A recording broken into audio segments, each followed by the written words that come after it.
আসসালামু আলাইকুম। ওয়ালাইকুম আসসালাম। ভালো আছেন সবাই? জি আলহামদুলিল্লাহ ভালো। আপনি ভালো আছেন? আলহামদুলিল্লাহ ভাই। আমার কথা শোনা যায় ক্লিয়ার? জি ভাই ক্লিয়ার শোনা যাচ্ছে। আচ্ছা, ঠিক আছে, তাহলে আমরা শুরু করি আজকের পড়াশোনা।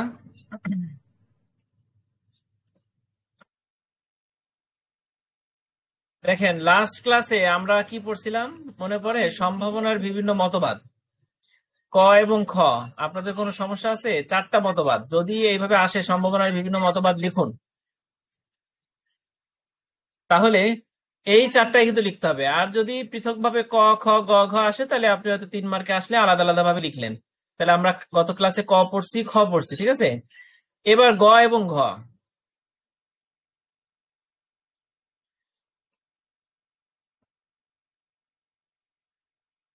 দেখেন গতে কি বলছে। সম্ভাবনা, আমরা এত সময় ক এবং খতে পড়ছি গাণিতিক সম্ভাবনা, পরিসংখ্যানিক সম্ভাবনা, প্রায় কাছাকাছি। সেখানে ব্যক্তি নির্ভর সম্ভাবনাটা একটু আলাদা এবং আমরা এটা সহজেই বুঝতে পারবো। যেমন আপনি যদি ধরে নেন যে আজকে বৃষ্টি হবে, আবার নাও হতে পারে, তাহলে এটা হচ্ছে ব্যক্তি নির্ভর সম্ভাবনা। ঠিক আছে, এখানে কি বলছে দেখেন। যে সম্ভাবনা কোনো ব্যক্তির বিশ্বাস, বিবেচনা এবং অভিজ্ঞতার আলোকে নির্ণয় করা হয় তাকে ব্যক্তি নির্ভর সম্ভাবনা বলে। বিভিন্ন ব্যক্তির দৃষ্টিভঙ্গির ভিন্নতার কারণে একই ঘটনার সম্ভাবনা ভিন্ন ভিন্ন হয়ে থাকে। যেমন আপনি বললেন এটা হবে, আমি বললাম এটা হবে না। তার মানে দেখেন ব্যক্তি ভেদের সম্ভাবনাটা কি ভিন্ন ভিন্ন হচ্ছে। আজ বৃষ্টি হওয়ার সম্ভাবনা ক ব্যক্তি 70% মনে করলো, খ ব্যক্তির মধ্যে তা 20%। এই সংজ্ঞাটি এই যে শেষ। আপনি প্রথমে ব্যক্তি নির্ভর সম্ভাবনা কাকে বলে লিখলেন, এরপরে এক্সাম্পল দিলেন। এই ব্যক্তি নির্ভর সম্ভাবনাটা কে আলোচনা করেছেন, ব্যাখ্যা দিচ্ছেন কে? দেখেন কে দিচ্ছেন। সংজ্ঞাটি প্রদান করেন কাইনেস এন্ড জেফ্রেস, প্রমুখ গণিতবিদ, মানে দুইজন গণিতবিদ। কাইনেস, আপনি বাংলা এইটা ইংরেজিতে লিখবেন না, তাই বানানটা ভুল না হয়। কাইনেস জেফ্রেস, ঠিক আছে। উচ্চারণটা যেভাবে অনেক সময় ওনাদের নাম উচ্চারণ করা যায় না সঠিকভাবে ইংরেজিতে, আর বাংলায় লিখবেন না, অবশ্যই ইংরেজিতে লিখবেন। তবে সংজ্ঞাটির গাণিতিক ভিত্তি নেই বলে তা বস্তুনিষ্ঠ নয়। এখানে কিন্তু তিনটা অংশ, একটা হচ্ছে সংজ্ঞা, একটা হচ্ছে বৃষ্টির উদাহরণ, একটা হচ্ছে কে কে প্রদান করেছেন, আর 4 নম্বর বাক্য হচ্ছে সংজ্ঞাটির গাণিতিক ভিত্তি নেই বলে তা বস্তুনিষ্ঠ নয়। ক্লিয়ার? ব্যক্তি নির্ভর সম্ভাবনা বুঝতে পারছেন? আচ্ছা, এরপরে 4 নম্বরে এতটুকু। 4 নম্বরটা হচ্ছে স্বতঃসিদ্ধ সম্ভাবনা। আমরা স্বতঃসিদ্ধ সম্ভাবনার এখানে এই ক, খ, গ, ঘ, এই চারটা জিনিস দিয়ে আমাদের এই অধ্যায়ের বাকি জিনিসগুলো আমাদের শেষ হবে। ঠিক আছে। আচ্ছা, এই পর্যন্ত আমরা পরিসংখ্যানে গত 2টা ক্লাস এবং আজকের ক্লাসে যা যা পড়ছি একেবারে পানির মতন সহজ। আপনারা যারা অলরেডি নবম ব্যাচে পড়ছেন তারা কিছুটা বুঝতে পারছেন। দশম ব্যাচে যারা আছেন তাদের যদি কোনো বিষয় কঠিন মনে হয় তাহলে আমাকে মেসেজ দিয়েন, ঠিক আছে, আমি ওটা বলে দেব। আর হচ্ছে এই, জি বলবেন কিছু?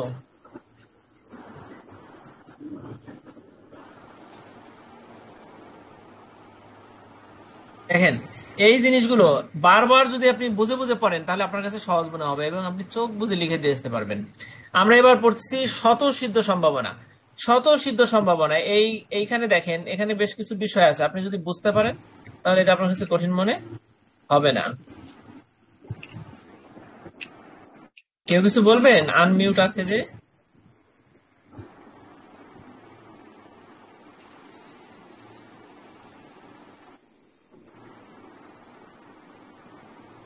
দেখেন স্বতঃসিদ্ধ সম্ভাবনা, এই স্বতঃসিদ্ধটা কি? স্বর নিচে ব ফলা আছে, আবার সিদ্ধ, হ্যাঁ, যে ডিম সিদ্ধ, এ কিন্তু একই জিনিস। হ্যাঁ, আমি এবার স্বতঃসিদ্ধটা কি, স্বতঃসিদ্ধ সম্ভাবনাটা কি আমি একটু বোঝাই। এটা পরিসংখ্যানের একটা ধারণা, সম্ভাবনার একটা ধারণা হচ্ছে স্বতঃসিদ্ধ সম্ভাবনা। ঠিক আছে। এই স্বতঃসিদ্ধ সম্ভাবনা বলতে এমন কিছু সম্ভাবনাকে বোঝায় যা কেমন শুনেন, যা প্রকৃত ঘটনা বা প্রাকৃতিক অবস্থার ভিত্তিতে নির্ধারিত হবে। বুঝতে পারছেন? প্রকৃত ঘটনা বা প্রাকৃতিক অবস্থা। প্রাকৃতিক অবস্থাটা কি? সূর্য ওঠে ডোবে। এখন সূর্য কালকে উঠবে এটা আমরা জানতেছি, কিয়ামত হবে সেটা আলাদা বিষয়। সূর্য কালকে উঠবে এটা সত্য, এটা হচ্ছে স্বতঃসিদ্ধ সম্ভাবনা। ঠিক আছে, এটা কিন্তু মিথ্যা না, হবে। আচ্ছা দেখেন, এটি এমন একটি সম্ভাবনা যা কোনো বাহ্যিক সূত্রের উপর নির্ভর করে না। ঠিক আছে, মানে আপনার বানানো কোনো সূত্রের উপর নির্ভর করবে না, এটা এমনিতেই ঘটবে স্বতঃস্ফূর্ত ভাবে, স্বাভাবিকভাবে। এটা ঘটুক বা না ঘটুক, নির্ধারণটা স্বাভাবিকভাবে হবে, স্বতঃস্ফূর্ত ভাবেই হবে। ঠিক আছে, তাহলে স্বতঃসিদ্ধ সম্ভাবনা আপনারা বুঝতে পারলেন। এখন আমরা এর সংজ্ঞায় যাই। দেখেন, এটি সম্ভাবনার সবচেয়ে আধুনিক সংজ্ঞা এবং এর প্রবক্তা হলেন রাশিয়ান গণিতবিদ এ এন কলমোগরভ। ঠিক আছে, আপনাকে কিন্তু এই ভালো রেজাল্ট করতে গেলে এই সবকিছু লিখতে হবে। রাশিয়ান গণিতবিদ এ এন কলমোগরভ। ঠিক আছে, তাহলে এতটুকু তো বুঝতে পারছেন। এবার আমরা স্বতঃসিদ্ধ সম্ভাবনার এই স্বতঃসিদ্ধ গুলো কি। স্বতঃসিদ্ধ মানে হচ্ছে স্বাভাবিক নিয়মে সংঘটিত হয় এমন কিছু সূত্র। ঠিক আছে, সেই সূত্রগুলো তাহলে কি? চারটা সূত্র। আমি এই চারটা সূত্র, চারটার চারটার আপনারা দেখেন, একটা জিনিস মনে রাখেন, চারটা যে সূত্র আছে এখানে স্বতঃসিদ্ধ আছে, এই চারটার নাম্বার একটা প্রশ্ন এই অধ্যায় আমাদের আসছিল, অষ্টম ব্যাচে আসছিল। নবম ব্যাচে না আসলে আপনাদের দশম ব্যাচে আসবে এই নাম্বারটা, এটা একটা প্রশ্ন। নাম্বারটা নমুনা ক্ষেত্রের মোট সম্ভাবনা পিএস সমান 1, এটাও একটা প্রশ্ন, কোনো আসে নাই, আসতে পারে। ঠিক আছে, আচ্ছা, নাম্বার এটা একটা প্রশ্ন, নাম্বার এটাও একটা বড় প্রশ্ন। চারটা কি বড় প্রশ্ন। এখন আমরা এই চারটা যখন পড়বো পরে পরে এই নিচের দিকে, তখন এই প্রশ্নগুলোর ডিটেলস ব্যাখ্যাটা আমরা পড়ে ফেলবো। তা আপাতত আমি আপনাদের বুঝাই দিই, তখন আপনারা বুঝতে পারবেন। নিচের প্রশ্নগুলো পড়লে এই ক খ গ ঘ বুঝতে পারবেন। দেখেন, কোন ঘটনার সম্ভাবনা 0 থেকে 1-এর মধ্যে থাকবে, এই যে একটা বাক্য, এটা কিন্তু আপনারা ওই সম্ভাবনার যে প্রথম সূত্র, মানে ক্লাসিক্যাল সংজ্ঞা, যেটা একেবারে প্রথম ক্লাসে পড়াইছি, সেটাই আপনারা এই কথাটা কিন্তু জানেন। সম্ভাবনার কোন ঘটনার সম্ভাবনা 0 থেকে 1-এর মধ্যে মানে কি? একটা ঘটনা, মনে করেন লুডু নিক্ষেপ করলেন, সেখানে 1 থেকে 6 পর্যন্ত। আবার আপনি মুদ্রা নিক্ষেপ করলেন হেড অথবা টেইল। এখন হেড যদি উঠে, হয় হেড উঠবে, উঠলে সম্ভাবনা আপনার 1, ওটা সম্ভাবনা। আর যদি না ওঠে তাহলে সম্ভাবনা 0, হেড টেইল উঠলো না, অন্য উঠে গেল।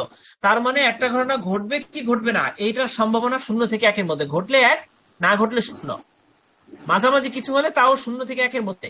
এখন এই যে বাংলায় যে বাক্যটা বলছে কোন ঘটনার সম্ভাবনা 0 থেকে 1-এর মধ্যে থাকবে, যে বাংলা যে কথাটা আছে, এই যে গাণিতিক বাক্যের মাধ্যমে যে কথাটা বলছে, এটা কিন্তু একই জিনিস। এটার এটা এক। আপনারা একটু বুঝতে পারছেন? এই যে less than, greater than, equal, এই জিনিসগুলো কি বুঝেন? অনেকে কিন্তু এই জিনিসগুলো ভুলে গেছেন। ঠিক আছে, বুঝতে পারতেছেন না, তারা প্রশ্ন করবেন, আর তাহলে এই জিনিসগুলো বিস্তারিত ব্যাখ্যা আলোচনা করবো। আপনারা এটা কিন্তু লেস দেন, গ্রেটার দেন, এগুলো কিন্তু লাগবে। ঠিক আছে, এখনই প্রশ্ন করবেন না বুঝলে। তা আমি একটু বোঝাই যতদূর সম্ভব। দেখেন, এখানে এই যে চিহ্নটা, এটাকে বলে লেস দেন ইকুয়াল। এই যে চিহ্নটা, এটা দ্বারা কি কি বোঝা যায় মনে পড়ে? আমরা কিন্তু ছোট ক্লাসে এগুলো পড়ছি, বাচ্চাদের পড়াই এগুলো, তাই না?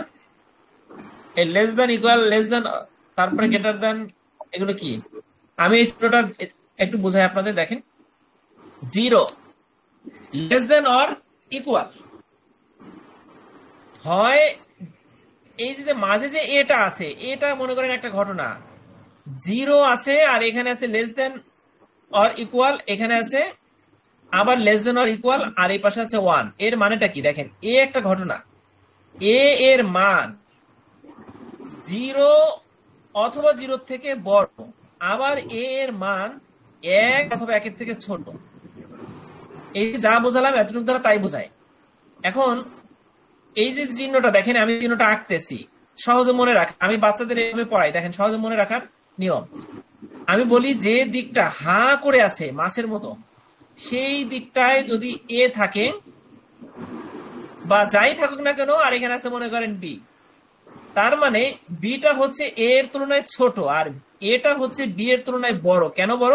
ওই যে হা করে আছে, আর যে ধারটা চিকন, হ্যাঁ, দুইটা বাহু যে মিশে গেছে, সেই দিকটা হচ্ছে ছোট চিকন, আর এটা বড় হা করে আছে, তার মানে এই দিকটা বড়, এই দিকটা ছোট। তাই ঠিক এটা। আর যদি এখানে একটা নিচে একটা দাগ থাকে, তাহলে বোঝাচ্ছে বি এর মানটা এর থেকে হয় ছোট, না হয় এ এর সমান। বুঝতে পারছেন? চিহ্নগুলো দ্বারা এইভাবে বোঝায়। এখন এই চিহ্নগুলো যদি আরো ক্লিয়ার ভাবে বুঝতে চান, তাহলে নিজের হাঁটাহাঁটি করবেন। আচ্ছা, এবার খ নাম্বারে কি বলছে দেখেন, নমুনা ক্ষেত্রের মোট সম্ভাবনা পিএস সমান 1। একটা নমুনা ক্ষেত্র, মনে করেন আমি একটা ছোট্ট একটা এক্সাম্পল দিয়ে আপনাদের পিএস সমান 1 কিভাবে হয় আমি একটু বোঝাই দিই। মনে করেন মুদ্রা নিক্ষেপ করবেন, একটা মুদ্রা হাতে নিচ্ছেন, মনোযোগ দিয়ে। এখন মুদ্রা নিক্ষেপে আপনার যদি টেইল উঠে, তাহলে এটার সম্ভাবনা, আমি কিন্তু ক্লাসিক্যাল সঙ্গে পড়াইছিলাম 1/2, মনে পড়ে আপনাদের? টোটাল ঘটনা মুদ্রা নিক্ষেপের ঘটনা কয়টা? দুইটা। একটা হচ্ছে টেইল উঠবে অথবা হেড উঠবে, হেড উঠবে, এই দুইটা। এখন যদি টেইল উঠে তাহলে আপনি দুইটার মধ্যে পাইতেছেন একটা, তার মানে 1/2, নিচে 2 উপরে 1। আচ্ছা, এটা মুদ্রার টেইলের বেলায়। আবার যদি হেড উঠে, হেডের বেলায়ও কিন্তু সম্ভাবনা 1/2। বুঝতে পারছেন? তাহলে 1/2 এখানে কি বলছে? নমুনা ক্ষেত্রের মোট সম্ভাবনা। আমি একটু যোগ করে আপনাদের দেখাই। এই যে আমি কিন্তু লিখতেছি, দেখেন আপনারা,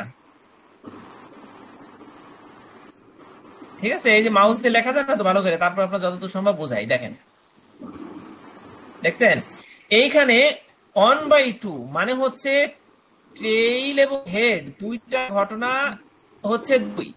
যদি হেড উঠে তাইলে হচ্ছে 1। এই যে হচ্ছে হেড ওঠার সম্ভাবনা, আর এইটা হচ্ছে টেইল ওঠার সম্ভাবনা। ঠিক আছে? এখন দুইটার সম্ভাবনা কি? একটা ঘটনার এই মুদ্রার বেলায় ঘটনা একটা, কিন্তু সম্ভাবনা কয়টা? দুইটা। তাই দুইটার সম্ভাবনাকে যদি আমরা যোগ করি, আপনারা এই ধরনের যোগের ক্ষেত্রে আমরা কি করতাম মনে পড়ে? নিচে 2 লসাগু কইরা 2 রে ভাগ দেন, কত থাকে? 1। একে একে গুণ দেন, কত হয়? 1। যোগ, আবার সেম 2 ভাগ দিলে 1, একে একে গুণ দিলে 1। তাহলে উপরে কত বলেন? উপরে কত? 2। নিচে কত? 2। এখন 2 কাটেন, কত থাকে? তাহলে দেখছেন, যত আবার লুরু নিক্ষেপের বেলায় যদি ধরেন যে 6-এর মধ্যে 6টা যে পাস, 6-এর মধ্যে আপনি অন পাইছেন, অন 6-এর মধ্যে আপনি মনে করেন ছক্কাই পাইছেন, তাহলে 6 এখানে এইভাবে নাম্বারিং এ 6 দেওয়া যাবে না, এখানে বিষয় আছে। 6-এর ক্ষেত্রে আপনি যখন ছক্কা পাবেন তখন এটাও কিন্তু 1/6। বুঝতে পারছেন বিষয়টা? আবার যখন আপনি 6টা দিক আছে তার মধ্যে যখন 5 নাম্বার দিকটা পাবেন তখনও কিন্তু ওইটা অন। কেন অন বলেন তো? কারণ ওই 5টা কিন্তু পাঁচ, 5 দিক, সেই হিসাবে 5, মানে 6-এর মধ্যে 1। বুঝতে পারছেন? তাহলে এখানে যদি আপনি সবগুলো যোগ করেন তাহলে কিন্তু 6 সেই একইভাবে আপনার সম্ভাবনার মান কত আসতেছে? অন আসতেছে। তার মানে হ্যাঁ হ্যাঁ, রাইট। নমুনা ক্ষেত্রে যত সম্ভাবনা থাকবে সবগুলো সম্ভাবনা 1। আচ্ছা, এবার গ নাম্বারটা কি দেখেন। যদি এ ও বি পরস্পর বর্জনশীল ঘটনা হয়, এই দুটো বোঝাবো না, এখানে বোঝাবো না, কিন্তু আমি এই দুটো জাস্ট পড়ে চলে যাবো। এই দুটার অঙ্ক এখন যদি সময় থাকে আমি দুটো অঙ্ক করাবো। এই দুটো অঙ্কের মধ্যে আপনারা 4 এবং 5 নাম্বার প্রশ্ন দেখতে পাচ্ছেন। 4 এবং 5, এই 5-এর মধ্যে আপনারা গ এবং ঘ পেয়ে যাবেন। ঠিক আছে? এই জন্য আমি এই দুটো জাস্ট পড়ে যাচ্ছি। যদি এ ও বি পরস্পর বর্জনশীল ঘটনা হয় তাহলে হবে এইটা। যদি এ এবং বি পরস্পর অবর্জনশীল ঘটনা তাহলে হবে এইটা। বুঝতে পারছেন? তাই একে শতসিদ্ধ সম্ভাবনা বলে। নিচের বাক্যটা দেখছেন? তাই একে শতসিদ্ধ সম্ভাবনা বলে। কেন? এই 4টা ঘটনা ঘটে বিদায় এই সম্ভাবনাকে, এই 4টা সম্ভাবনাকে কি বলে? শতসিদ্ধ সম্ভাবনা। ওরা নিজেরাই প্রাকৃতিক নিয়মে এই সূত্র ধারাই নিজেরা ঘটে যাচ্ছে, ঘটে যাবে। তাহলে এটা, এই প্রশ্নটাকে আপনারা বুঝতে পারছেন সবাই? এই 3 নম্বর প্রশ্ন।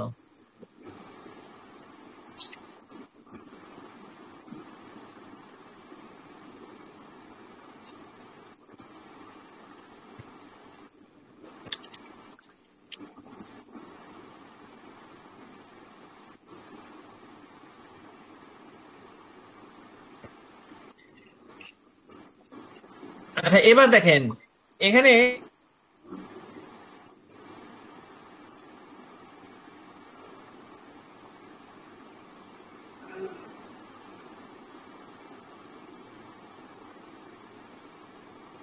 দেখেন,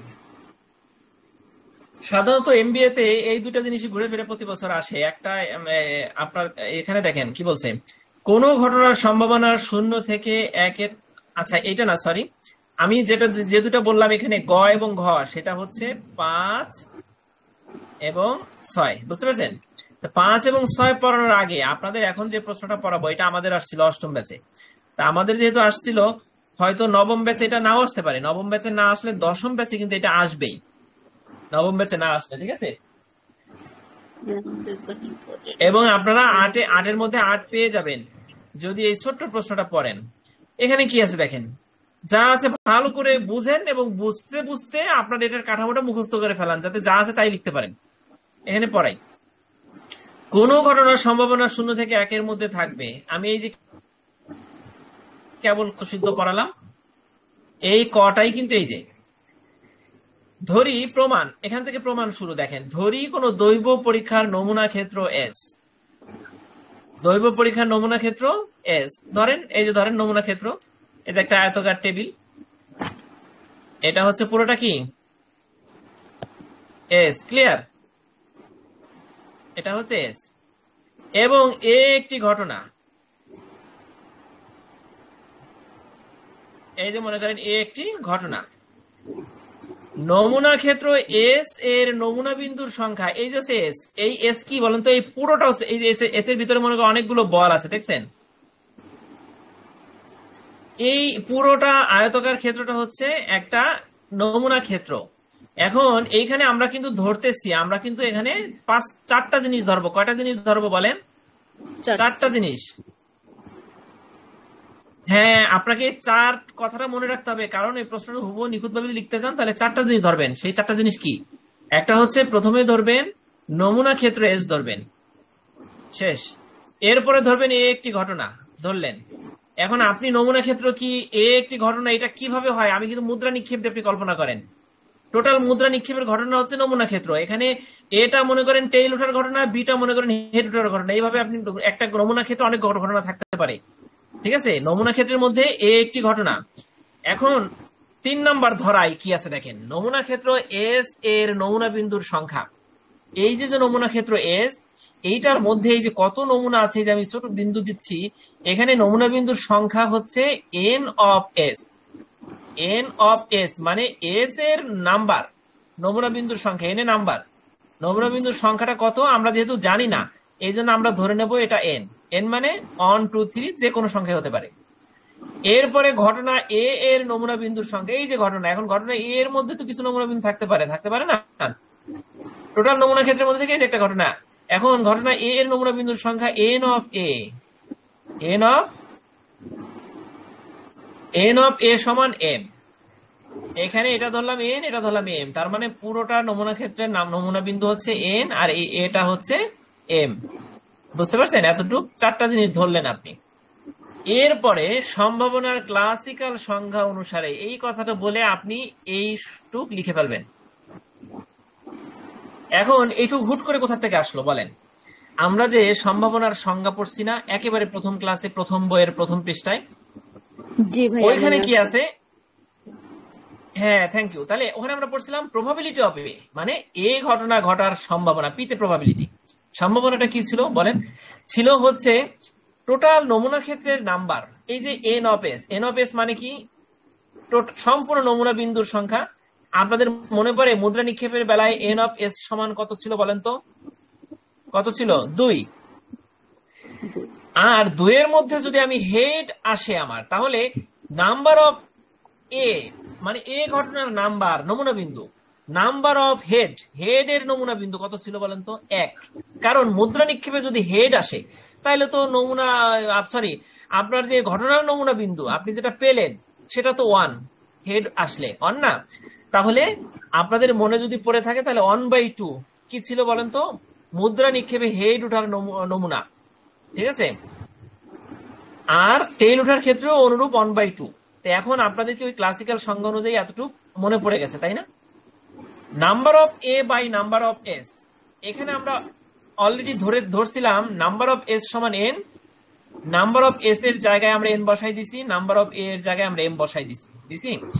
এবার আমাদের দুইটা প্রত্যেকটা প্রশ্নে কিন্তু একটা কাঠামো ভেবে যাবেন পরীক্ষায়, যে একটা হচ্ছে ধরলেন চারটা জিনিস, ক্লাসিক্যাল সংজ্ঞা অনুযায়ী ব্যাখ্যা দিলেন 1 নাম্বার, 2 নাম্বার, 3 নাম্বার আলোচনায় আপনার প্রশ্নটা শেষ হয়ে যাবে। এখানে কি বলছে দেখেন, যেহেতু এম এর মান সর্বনিম্ন 0 এবং সর্বোচ্চ এন হতে পারে, এই কথাটা কে কে বুঝেন নাই?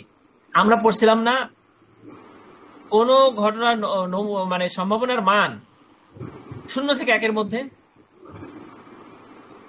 পড়ছিলাম কিনা বলেন? 0 থেকে 1 এর মধ্যে যদি হয় তাহলে কিন্তু আমরা এখানে বলছি যে এম এর মান, এমটা কি বলেন তো? এমটা হচ্ছে ঘটনা, ঘটনা যেটা ঘটতেছে তার নমুনা বিন্দু। এখন এম তো 1 2 3 4 কিছু একটা হতে হবে। আমরা তো নমুনা বিন্দুর সংখ্যা লিখে এম ধরছি, কিন্তু এম সমান কত সেটা বোঝানোর জন্য এখানে আমরা লিখছি কি, এম এর মান সর্বনিম্ন 0 থেকে সর্বোচ্চ এন হতে পারে।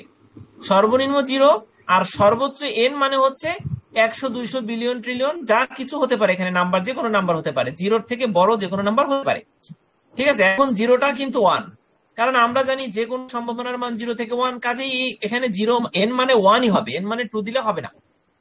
ঠিক আছে, সাধারণভাবে n বলতে আমাদের যতটা প্রয়োজন ততটা নাম্বার ধরতে পারি, অথবা ইনফিনিটিভ। ঠিক আছে, অসীম। আচ্ছা, এবার যদি আপনারা এতটুকু বুঝে থাকেন প্রথম বাক্যটা, তাহলে পরের টুকে কি আছে একটু দেখি।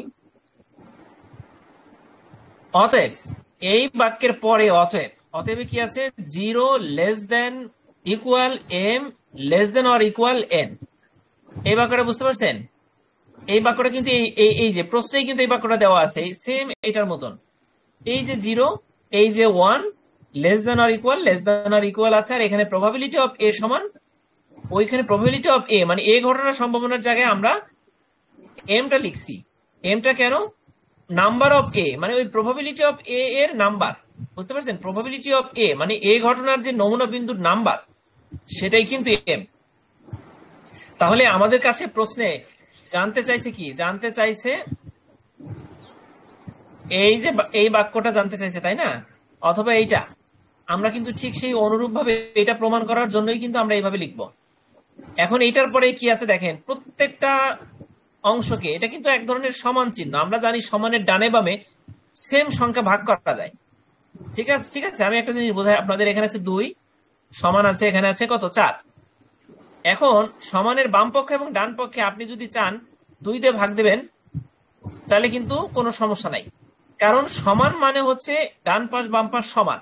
সমানের এই পাশে যদি 2 দিয়ে ভাগ দেন, এ পাশেও 2 দিয়ে ভাগ দিলে সমস্যা নাই। যদি এ পাশে 2 দেন আর এই পাশে 4 দিয়ে ভাগ দেন, তাহলে কিন্তু গন্ডগোল লেগে যাবে, গাণিতিক নিয়ম অনুযায়ী এটা ভুল হয়ে যাবে। তা আমরা করছি কি দেখেন, এইখানে যে 3টা পক্ষ আছে, এই যে লেস দেন ইকুয়ালের 3টা যে পক্ষ, বাম পক্ষ, ডান পক্ষ এবং মাঝের পক্ষ, প্রত্যেকটা অংশে পক্ষে আমরা n দিয়ে ভাগ দিব। এখানে আপনি থার্ড ব্র্যাকেট দিয়ে লিখে দিতে পারেন m n দ্বারা ভাগ করি, অথবা যদি আপনি না লিখেন কিচ্ছুই হবে না, এটা বোঝাই যাচ্ছে। এখন দেখেন 0/n কত হয়? 0। m/n কত হয়? m/n, এই যে আমরা কিন্তু m/n সমান প্রবাবিলিটি অফ a, দেখছেন? প্রবাবিলিটি অফ a সমান কিন্তু m/n অলরেডি আমরা করে রাখছিলাম। m/n সমান প্রবাবিলিটি অফ a লিখে দিলাম। n/n সমান কত? 1। n কে n কে দিয়ে কাটাকাটি দেন, কত হয়? 1 হয়। তাহলে আমাদের প্রশ্নে আমাদের চাইছে কি? এটা চাইছে না? এটা কি আমরা প্রমাণ করে দিছি? বলেন, প্রমাণ হয়ে গেল। এখন পরীক্ষায় কিন্তু অনেক সময় বলতে পারে দেখাও, এতটুক বলতে পারে, এতটুক দেখাও যে এতটুক, আবার এটুক না বলে বলতে পারে এটুক না দিয়ে সম্পূর্ণ এটুক কেটে দিয়ে এই বাংলা বাক্যটা থাকতে পারে। ঠিক আছে, যেভাবেই থাকুক না কেন আপনি এইভাবেই দেখাই দিবেন, অর্থাৎ কোনো ঘটনার সম্ভাবনা 0 থেকে 1 এর মধ্যে থাকবে। বুঝতে পারছেন সবাই?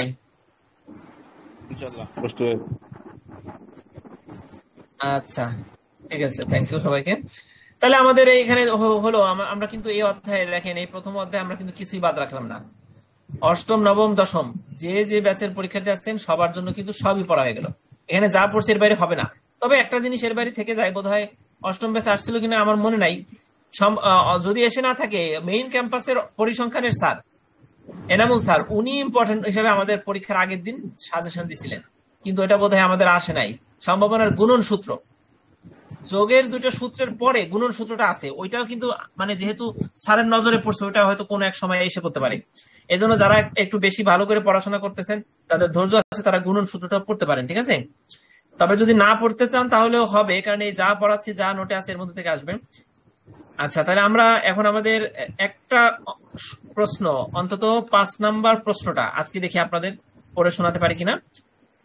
5 নাম্বারটা যদি আমরা পারি, তাহলে আমাদের থাকবে হচ্ছে 6, 7। দেখেন, একটু রিভিউ ক্লাস, একটু কি কি পড়বেন আপনারা সেটা একটু বলি। 7 নম্বরে আছে গাণিতিক প্রত্যাশা কাকে বলে, গাণিতিক প্রত্যাশার ধর্ম বৈশিষ্ট্য। এইটা কিন্তু আপনি যদি না বুঝেন, তাহলে আপনি বানাইয়ে লিখতে গেলে পারবেন না, অথবা আপনি মুখস্থ করতে গেলেও আপনার হবে না। ঠিক আছে, এইখানে কিন্তু যতদূর সম্ভাবনা আছে, আমি সম্ভব হয় আমি কিন্তু বুঝাই দিব আপনাদের। ঠিক আছে, এটা বুঝতে পারলে আপনি লিখতে পারবেন চোখ বুঝে, সমস্যা নাই। আচ্ছা, এরপরে গাণিতিক প্রত্যাশার যে ধর্ম আছে, এখানে ধর্ম আছে কয়টা? 7টা। আপনি যদি ধর্মগুলো না বুঝেন, মুখস্থ করেন না বুঝে, তাহলে আপনি নকল করতে পারলেন। ঠিক আছে, কিন্তু মানে না বুঝে মুখস্থ করলে তো নকল করা যায়, কিন্তু বুঝে মুখস্থ করলে আপনি নির্ভুল ভাবে লিখে দিয়ে আসতে পারবেন।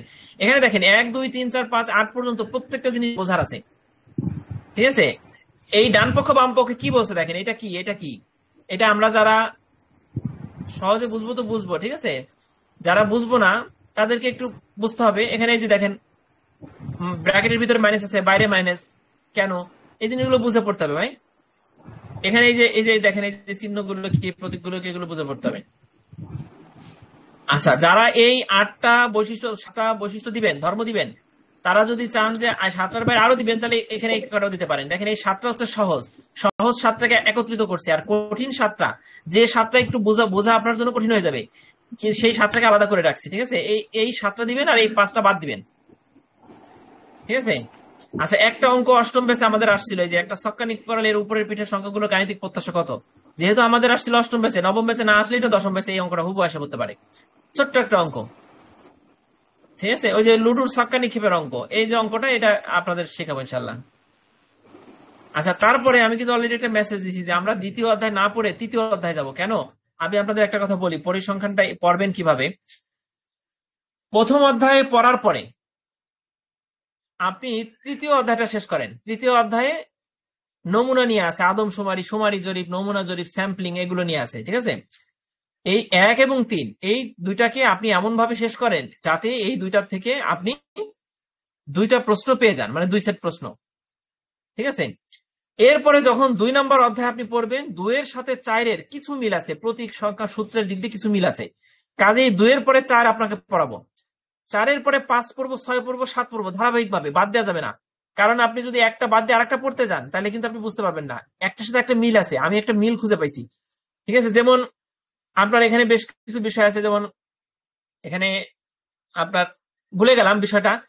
আচ্ছা, এই বিষয়গুলো ধারাবাহিকতা বজায় না রাখলে আপনি ভালো করে বুঝতে পারবেন না, কঠিন হয়ে যাবে। আর ধারাবাহিকতা বজায় রাখলে আপনার কাছে পরিসংখ্যান, সরি, এটা কি বলে, হ্যাঁ, এই পরিসংখ্যান, হ্যাঁ, পরিসংখ্যান আপনার কাছে কিছুই না। আচ্ছা, তাহলে আর একটা প্রশ্ন পড়াবো। 5 নাম্বার, এখানে কি বলছে দেখেন, পরস্পর বর্জনশীল ঘটনার যোগসূত্র প্রমাণ করুন।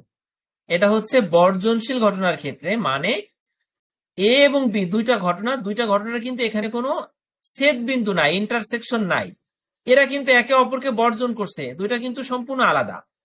আবার এটা কিন্তু বর্জনশীল ঘটনার ক্ষেত্রে কি যোগসূত্র। বিপরীতে আমাদের আরেকটা প্রশ্ন আছে, পরস্পর অবর্জনশীল ঘটনার যোগসূত্র, ঠিক আছে? এই দুটা কিন্তু এই যে গ এবং ঘ।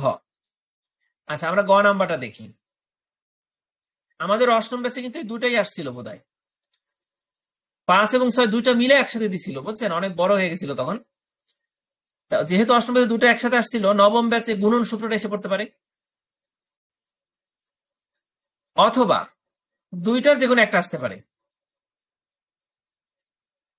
দেখেন, প্রথমে আপনাকে এইখানে এই প্রশ্ন লেখার ক্ষেত্রে আপনি আগে কল্পনা করে যাবেন যে কতগুলো অংশ আছে কটা, আমি দেখাই। প্রথমে এই যে প্রশ্নটা আপনাকে দিছে, এই প্রশ্নের সূত্রটা এই যে 1 নম্বর অংশ, বাংলায় সূত্র, গাণিতিক প্রতীকের মাধ্যমে, বাক্যের মাধ্যমে, গাণিতিক বাক্যের মাধ্যমে সূত্র। দ্বিতীয় অংশ হচ্ছে 4টা ধরি, বুঝতে পারছেন? আমরা ধরি না অঙ্ক করার সময়, 4টা ধরি, কয়টা ধরি? 4টা জিনিস। তৃতীয় অংশ হচ্ছে ভেনচিত্র। চতুর্থ অংশে হচ্ছে এই যে বাকি অংশটুকু। পঞ্চম অংশে হচ্ছে আপনি পঞ্চম অংশে যেটা আছে সেটা আপনার কখন দিতে হবে আর কখন দিবেন না সেটা বলে দেবো। এটা কিন্তু সবসময় লাগবে না, ঠিক আছে? এবার দেখেন, দুটি পরস্পর বর্জনশীল ঘটনার যে কোনোটি ঘটার সম্ভাবনা, তাদের প্রত্যেকটি পৃথকভাবে ঘটার সম্ভাবনার যোগফলের সমান। এই বাংলা বাক্যটা আপনাকে বুঝতে হবে। এই বাংলা বাক্যের অনুরূপ বাক্য কি এখানে আছে কিনা দেখেন তো। এখানে কি আছে? Probability of A union B সমান প্রবাবিলিটি অফ এ যোগ প্রবাবিলিটি অফ বি। এখানে কি বলছে আবার পড়াই, দুটি পরস্পর বর্জনশীল ঘটনার যে কোনোটি ঘটার সম্ভাবনা। এই যে probability of A union B মানে হচ্ছে যে কোনোটি ঘটার সম্ভাবনা, এ অথবা বি যে কোনোটি ঘটার সম্ভাবনা, তাদের প্রত্যেকটি পৃথকভাবে ঘটার সম্ভাবনা। এই প্রবাবিলিটি অফ এ পৃথকভাবে ঘটবে, প্রবাবিলিটি অফ পৃথকভাবে ঘটবে। এখানে কি বলছে? তাদের প্রত্যেকটি পৃথকভাবে ঘটার সম্ভাবনার যোগফলের সমান। এই যে সমান চিহ্ন দেখছেন, সমানের বাম পাশে ডান পাশে কি আছে? যা আছে সেটাই কিন্তু এখানে বাংলা বাক্যে বলছে। এ এবং বিটা কি পরস্পর বর্জনশীল ঘটনা, এবং এ বি ঘটার সম্ভাবনাটা হবে এরকম। আপনারা এতটুকু কেউ যদি না বুঝে থাকেন তাহলে আমাকে বলবেন।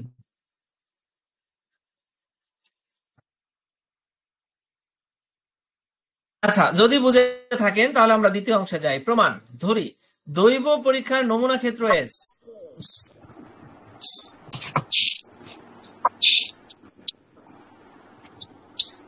যে অল্পনা আপা বলবেন কিছু? আমি একটু বুঝতে পারি নাই। হ্যাঁ, সেটাই তো আমি তো বুঝতে পারছি। সেটা না বললে হবে না, বলতে হবে। ঠিক আছে, কারণ বোঝানোর আরো একটু চেষ্টা করলে যদি আপনি বুঝেন তাহলে সমস্যা কি? আমি তো আপনাদের সাথে আছি, আমি তাহলে বুঝাই। আবার দেখেন, মুছে দিলাম, আপনি মনোযোগ দিয়েন। আচ্ছা, এইটা বোঝার আগে আপনাকে আমি একটু বুঝাই সবার জন্য। এই যে এই জিনিসটা কি, এই ইউনিয়নটা আমরা 9 তে করছি, আমরা ভুলে যেতে পারি, তাই না?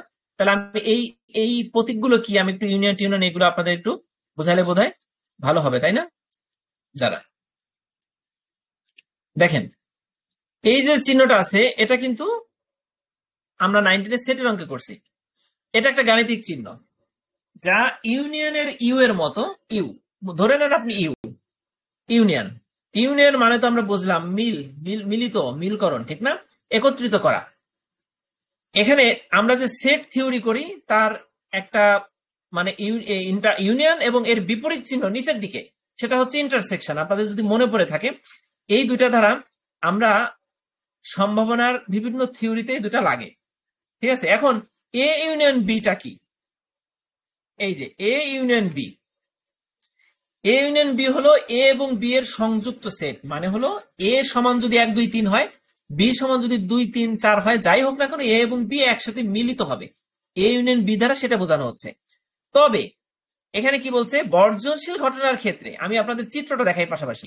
এ এবং বি দুইটা কিন্তু ইউনিয়ন আছে। ইউনিয়ন মানে কি দেখেন, ওরা কিন্তু একটা আয়তক্ষেত্রের মধ্যে আছে, মানে ওরা একটা সংসারের মধ্যে আছে না? একটা বাউন্ডারির মধ্যে আছে কিনা বলেন? এই জন্য এদের মধ্যে ইউনিয়ন ঘটছে। ইউনিয়ন উপর দিকে প্রতীক, ইউনিয়ন মানে মিলন, ইউনিয়ন ঘটছে। তবে আবার কিন্তু আমি বলে দিছি যে পরস্পর বর্জনশীল ঘটনার ক্ষেত্রে ওরা কিন্তু মিশে যাবেন একসাথে। মিশে নাই, মিশছে কিন্তু চিত্রে দেখেন মিশে নাই। বর্জনশীল ঘটনার ক্ষেত্রে ইউনিয়ন। তাহলে কি বলছে এখানে, দুটি পরস্পর বর্জনশীল ঘটনার যে কোনোটি ঘটার সম্ভাবনা, এই যে দুইটি ইউনিয়ন হয়েছে তবে দুটার মধ্যে যে কোনোটি ঘটার সম্ভাবনা তাদের পৃথকভাবে ঘটার সম্ভাবনার যোগফলের সমান। পৃথকভাবে কিভাবে ঘটলো? প্রবাবিলিটি অফ এ আলাদাভাবে ঘটছে, কিন্তু প্রবাবিলিটি অফ বি মানে বি ঘটনা ঘটার সম্ভাবনা, এ ঘটনা ঘটার সম্ভাবনা দুটা কিন্তু আলাদাভাবে ঘটছে। আলাদাভাবে ঘটছে বলেই আমার দেখেন মাউসটা কোথায় নাড়াচ্ছি, দেখেন কারসরটা কোথায় আছে, দেখেন প্রবাবিলিটি অফ এ আলাদাভাবে ঘটছে, প্রবাবিলিটি অফ বি আলাদাভাবে ঘটছে, বিধায় এদের মধ্যে কিন্তু আমরা ইউনিয়ন দেইনি। আর সমানের বাম পাশে ইউনিয়ন দিছি কেন? কারণ বলছি যে তাদের যে কোনোটি ঘটার সম্ভাবনা, ইউনিয়নের মাধ্যমে, মিলনের মাধ্যমে যে কোনোটি ঘটার সম্ভাবনা। ঠিক আছে, প্রত্যেকটি পৃথকভাবে ঘটার সম্ভাবনার যোগফলের সমান। প্রবাবিলিটি অফ এ আলাদাভাবে ঘটছে, প্রবাবিলিটি অফ বি আলাদাভাবে ঘটছে, ঘটার পরে ওদের মধ্যে যোগফল হয়েছে। দুইটা যোগফল করে আলাদাভাবে ঘটার পরে যোগফল করে যা হয়েছে সেটা হলো ওদের ইউনিয়নের মাধ্যমে ঘটার সম্ভাবনার যোগফলের সমান। বুঝতে পারছেন? সমানের বাম পক্ষ ডান পক্ষ যা আছে, ঠিক এই বর্জনশীল ঘটনার যোগসূত্রটা তাই। যোগসূত্রটা শুরু হয়েছিল এখান থেকে, এখান থেকে শুরু হয়েছে, এখানে গিয়ে শেষ হয়েছে। আর এই সূত্রটাকে আমি গাণিতিক বাক্যের মাধ্যমে, প্রতীকের মাধ্যমে এখানে লিখছি। বুঝতে পারছেন? আচ্ছা, এবার দেখেন দৈব পরীক্ষার নমুনা ক্ষেত্র এস। এস মানে স্যাম্পল, নমুনা ক্ষেত্র এস। আমি কিন্তু ধরছি, প্রথম ধরলাম কি নমুনা ক্ষেত্র এস, এরপরে এবং দিয়ে আরো কিছু জিনিস ধরবো। সেটা কি? এ এবং বি দুটি পরস্পর বর্জনশীল ঘটনা। আমি কিন্তু অবর্জনশীল লিখবো না, আমাকে বর্জনশীল আসলে পরীক্ষায় আমি কিন্তু এ এবং বি দুটা বর্জনশীল ঘটনা লিখবো, এবং চিত্রটা যা লিখবো সেটাও কিন্তু এখানে ফাঁকা থাকবে মাঝে, এইটার মতন একসাথে মিশে যাবে না। বুঝতে পারছেন? ফাঁকা থাকবে, তাই না?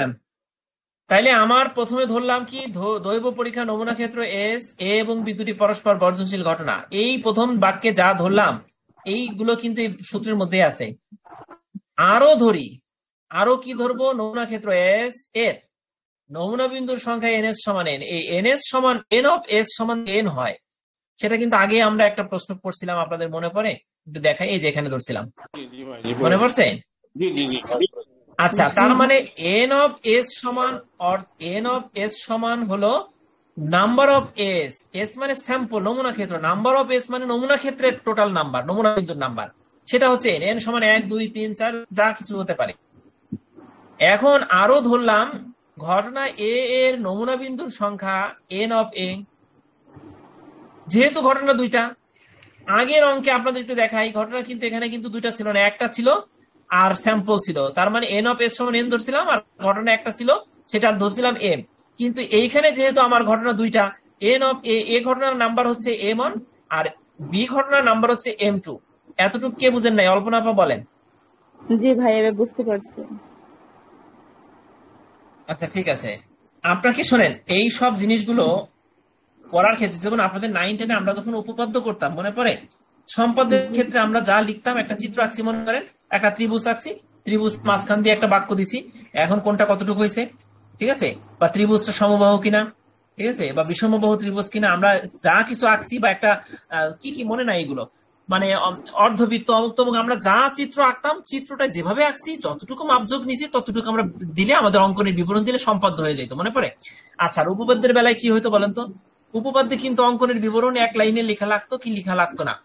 আমাদের অঙ্কন যেটা করছি সেটাকে আমাদের রুলস অনুযায়ী, মানে ত্রিভুজ, কোণ, তারপরে আরো যে সূত্রগুলো আছে সেইটার আলোকে আমাদের যে করেই হোক প্রমাণ করে দিয়ে আসতে হবে উপপাদ্যের বেলায়, মনে পড়ে? জি। উপপাদ্য কিন্তু অঙ্কনের বিবরণ লাগবে না, প্রমাণ। এখন ঠিক যখন উপপাদ্য পড়তাম তখন কিন্তু বুঝতাম আমরা যে এই প্রমাণটা কেন এইভাবে বলছে, প্রমাণের ক্ষেত্রে কেন এই বাক্যটা লাগছে, এই কথাটা বলছে, ঠিক আছে, আমরা বুঝতাম। কিন্তু বোঝার পরে প্রমাণগুলো ওইটার ব্যাখ্যা করার ক্ষেত্রে উপপাদ্য আমাদের কিন্তু কিছু কিছু বাক্য মুখস্থ করা লাগতো, যে কোনটার পরে কোনটা দিলে এই উপপাদ্যটার প্রমাণ আমরা করতে পারবো। মনে পড়ে কিনা 9 10-এ যখন করতেন? ঠিক আছে, আর যারা খুব ব্রিলিয়ান্ট ছিল, আমি যেমন আমার একটা স্টুডেন্ট পড়াইতাম খুব ব্রিলিয়ান্ট, হ্যাঁ, সে বইটা পড়ে, সে কি করতো, উপপাদ্য নিজের থেকে বানাইতো, ঠিক আছে, ভুল ধরতে পারতাম না, মানে বইতে যে উপপাদ্যটা যেভাবে আছে ওটা বই লিখতো না, নিজের থেকে বানিয়ে দিত, প্রমাণ হয়ে যেত, সঠিকভাবে প্রমাণ করে দিত। এখন আমাদের ক্ষেত্রে যেটা আমি বলতে চাচ্ছি, এখানে যেটা আছে সেটার ক্ষেত্রে আপনি নিজে প্রত্যেকটা বাক্য বুঝবেন, বোঝার পরে আপনাকে মুখস্থ করতে হবে। মুখস্থ করতে হবে কি বলেন তো? কোন বাক্যের পরে কি আছে সেই জিনিসটা মুখস্থ না করলে পরীক্ষায় আপনি তালগোল পাকাই নিবেন, ঠিক আছে? আপনি করতে করতে করতে করতে আপনার মুখস্থ হবে কোনটার পরে কি আছে, তাহলে আপনি পারবেন লিখতে। তাহলে এতটুকু যদি আপনার হয়ে থাকে, তাহলে চিত্রের দিকে যাই, দেখেন চিত্রে কি আছে। ভেন চিত্র এস, একটা আয়তকার ক্ষেত্রের মধ্যে আপনি দুইটা ঘটনা লিখবেন, একটা ঘটনা হচ্ছে এ আর একটা ঘটনা হচ্ছে বি।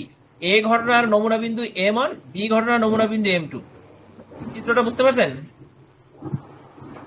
উপরে আমরা যা যা ধরলাম চিত্রে কিন্তু তাই তাই আছে। উপরে আমরা চারটা জিনিস ধরছি না, চিত্র কিন্তু সেম ওই চারটা জিনিসের কথাই বলতেছে। হ্যাঁ হ্যাঁ, চারটা জিনিসই আছে। তাইলে আমাদের দুইটা প্রথম অংশ, দ্বিতীয় অংশ ক্লিয়ার। এবার আমরা তৃতীয় অংশে যাব।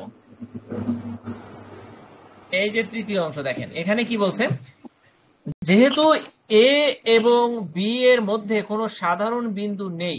এই বাক্যটা কি বুঝেন নাই? সাধারণ বিন্দু নাই মানে কি, এদের মধ্যে কোনো, এরা কি মিশছে বলেন তো? না। থ্যাংক ইউ, মিশে নাই। একটু কথা বলেন তাহলে ভালো হয়। মিশে নাই যেহেতু, তার মানে এই বাক্যটা আপনি বুঝে ফেললেন।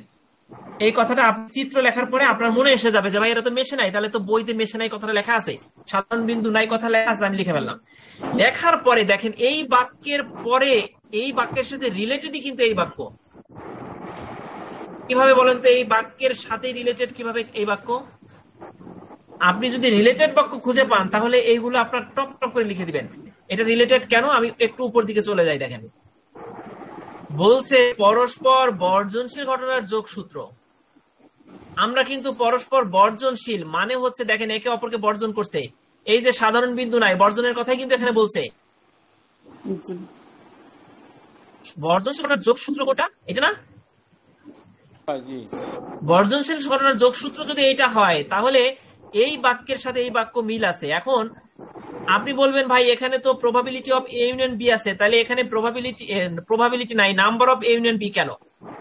Number of A union B হচ্ছে এক সেম জিনিসই, এটা হচ্ছে সম্ভাবনা। কিন্তু আমার এখন সম্ভাবনা বের করতে গেলে আমার তো আগে নাম্বার লাগবে। যে কোন ঘটনার কোন কতগুলো নাম্বার, তাহলে এখানে দেখেন number of A union B same. দেখছেন, আমি একটু ছোট করে দেখাই দুইটা একসাথে।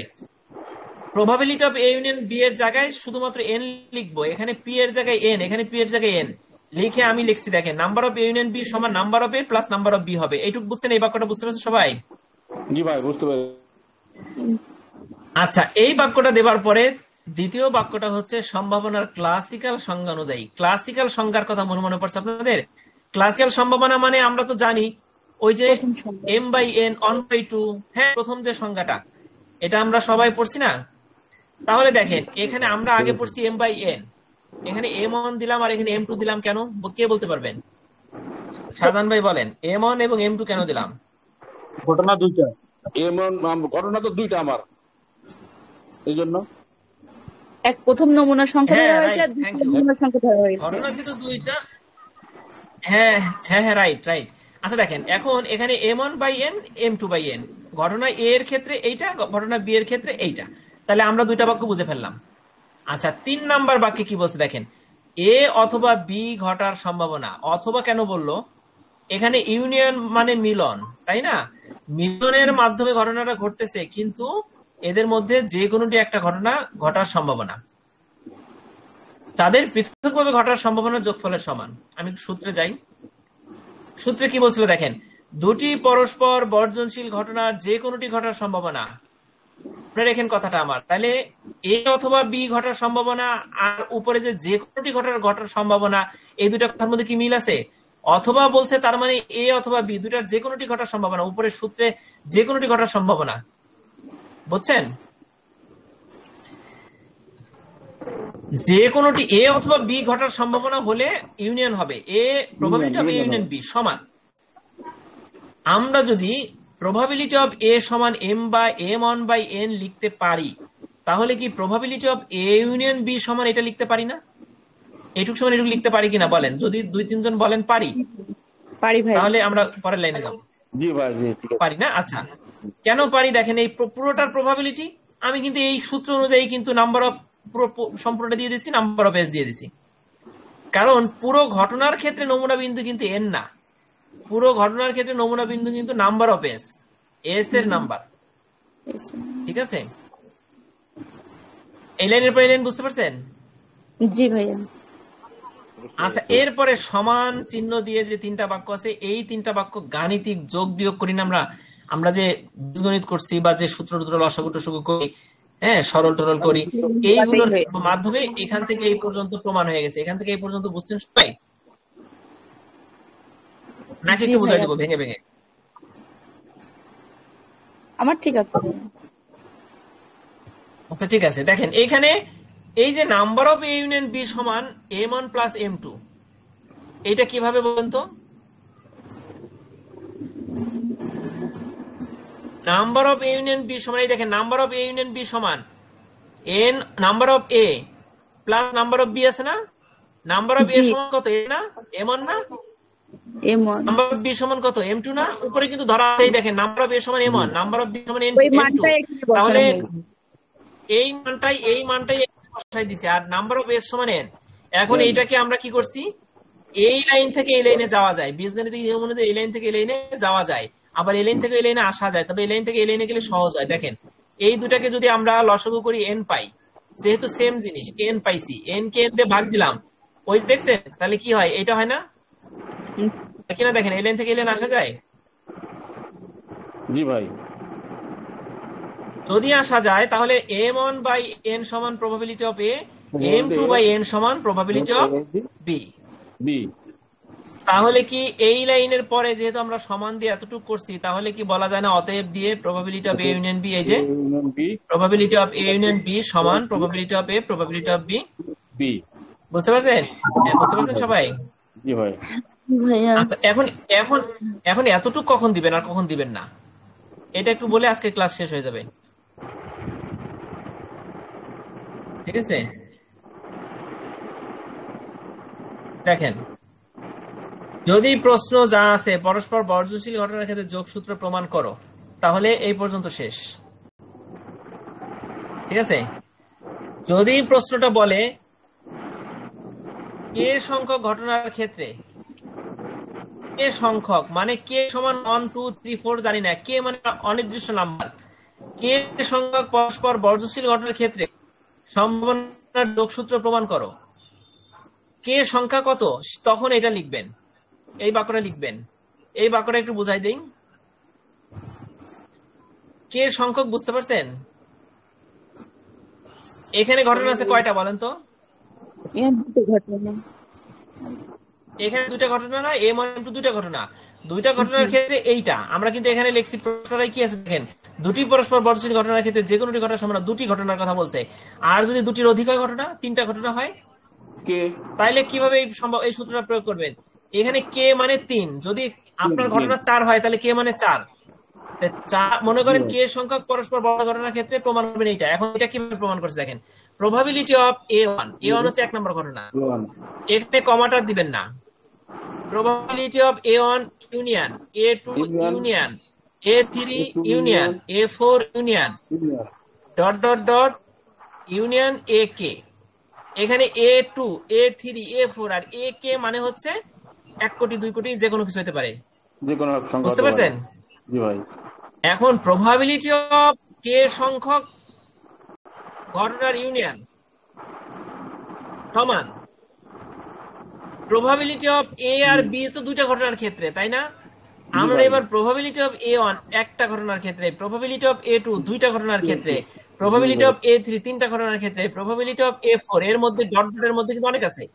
শেষে যে যোগ দিয়ে probability of AK মানে AK নাম্বার ঘটনার ক্ষেত্রে সম্ভাবনা। এবার বলেন এতটুকু বুঝতে পারেন নাই কে? জি ভাই, ঠিক আছে, বুঝতে পেরেছি ইনশাল্লাহ। আচ্ছা সেক্ষেত্রে ঠিক আছে, তাহলে আমরা আজকে প্রায় 3টা প্রশ্ন পড়লাম। জি, আমরা জি আপা কিছু বলবেন? কেউ কিছু বলবেন? কিছু বলার নেই, খুব সুন্দর বোঝানো হয়েছে ভাইয়া। এখন মনে হচ্ছে নাইনের অঙ্কটা একটু আচ্ছা রিভিশন জি করলে জি, ঠিক হয়ে যাবে। হ্যাঁ হ্যাঁ অবশ্যই পারবেন। দেখেন আমরা নেক্সট দিন 6 নাম্বারটা পড়বো। 6 নাম্বারটা একই, কিন্তু সূত্রটা একটু আলাদা, কাজে আপনি বুঝতে পারবেন। তারপরে পড়বো 7 নাম্বার, যদি সময় থাকে 8 নাম্বার অঙ্কটাও করে ফেলবো। তার মানে নেক্সট ক্লাস কবে? আজকে তো বুধবার, নেক্সট ক্লাস হচ্ছে শনিবার। শনিবারে যে ক্লাসটা হবে এর মধ্যে আমরা পরিসংখ্যানের প্রথম অধ্যায় শেষ করে ফেলবো। নাসরিন আপা মিউট করে দেন। আমরা শনিবারে আমরা এই প্রথম অধ্যায় শেষ করে ফেলবো। এরপরে আমাদের রুটিন অনুযায়ী রবিবারে কিন্তু পরিসংখ্যান ক্লাস নাই, সরি সোমবারে কিন্তু পরিসংখ্যান ক্লাস না, বুধবারেও কিন্তু পরিসংখ্যান ক্লাস না, এরপর হচ্ছে পরের শনিবার। ঠিক আছে, শনিবারের দিন আমরা এটা শেষ করে ফেললে পরবর্তী শনিবারে, সপ্তাহে একদিন পরিসংখ্যান ক্লাস, পরবর্তী শনিবারে আমরা দ্বিতীয় অধ্যায় ধরবো না, আমরা তৃতীয় অধ্যায় পড়বো।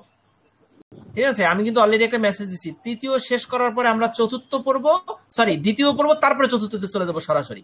এবং এরপরে আপনারা ম্যাজিক্যালি প্রত্যেকটা চ্যাপ্টার এইভাবে খুব দ্রুত শেষ হয়ে যাবে।